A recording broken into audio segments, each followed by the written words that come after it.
What's cracking, Jack? It's Thursday, January 8th, and you're in the jungle. 4 games on tap in the association. I've got them all for you right here, right now. Happy Thursday, everybody. Welcome back to The Hustle. And if you're joining us for the first time, welcome to the jungle. I'm going to break down all 4 games in the NBA and give you the best side or total and a player prop for each one of those games. Take what you want and leave what you don't.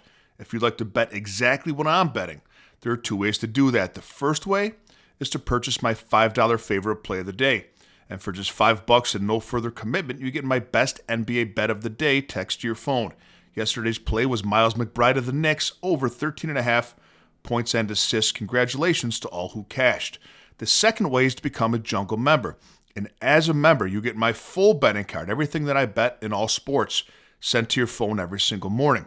You also get access to our members-only Discord and a direct line to me if you'd like me to opine on any other bet that you're considering placing. We have a free weekly trial. Take it for a test spin and see if it's for you. I'll leave links for both of those in the comments section, along with a link to my video for the Peach Bowl tonight between Oregon and Indiana.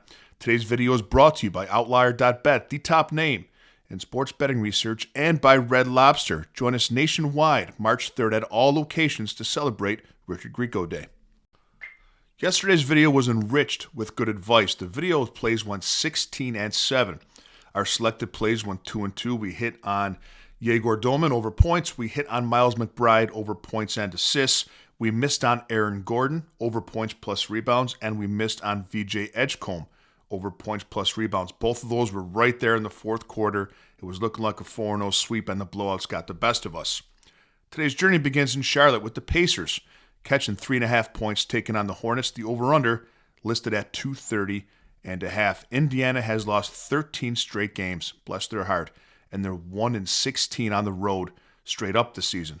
Charlotte is 6-1 against the spread their last 7 games against bottom 10 scoring defenses, of which the Pacers are a card-carrying member. You have to take the Hornets with the points until Indiana gives us any reason at all to back them. And look at Brandon Miller of the Hornets over 28.5 points, rebounds, and assists. He's over this in 5 straight games with a median of 35 PRA per game.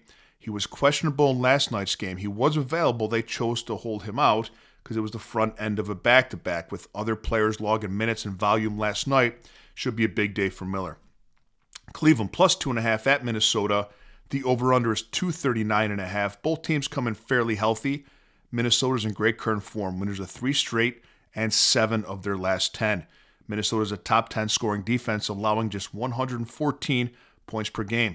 And Cleveland struggles with good defenses. The Cavs, their last 20 games against top 10 scoring defenses, just 5-15 against the spread.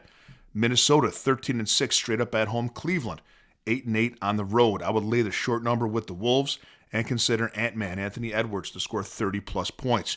He's done this in 3 of his last 4 games, playing 32 minutes, taking 20 shots, and 9 3-pointers. Miami minus 9.5 at Chicago. Over under 238.5. This should be a tough game for the Bulls to keep up on the scoreboard. Chicago has struggled to score points without Josh Giddey in the lineup. Their last 3 games, they scored just 93, 101, and 99. Miami's the highest scoring team in the East, averaging 120.1 points per game. Chicago has a hard time defending the paint. The Bulls are 26th defensively in paint points allowed, and that's where Miami makes their hay. The Heat is 3rd in the NBA in paint points, scoring 55 a game inside the paint. I will lay the 7.5 with the Heat and consider Jaime Jaquez of Miami over 13.5 points. He's returning after a sprained ankle, missing a few games, but his minutes shouldn't be that cut at all tonight. He's over this line in 8 of his last 10 games with a median of 19 points per game. And the last game on the board tonight is Dallas minus 7.5 at Utah. Over under 241.5. The Jazz almost pulled off the upset last night in OKC, but they did not. They've lost 5 straight games. Mavericks come in, haven't won 2 straight, but when they win, it's not by big margin. The Mavericks haven't covered this number, pardon me, of minus 7.5 in 12 games. So I would take Utah at home with some momentum coming in from last night. And I would consider Keontae George of Utah over 24.5 points. He has a median of 28 points a game over his last 20 games, a huge sample size. And he's shooting 19 times a game 9 of those being three-pointers. Have a great day, Jungle Nation. Put your favorite NBA plays in the comment section, and I'll see you next time with a little more money in your pocket.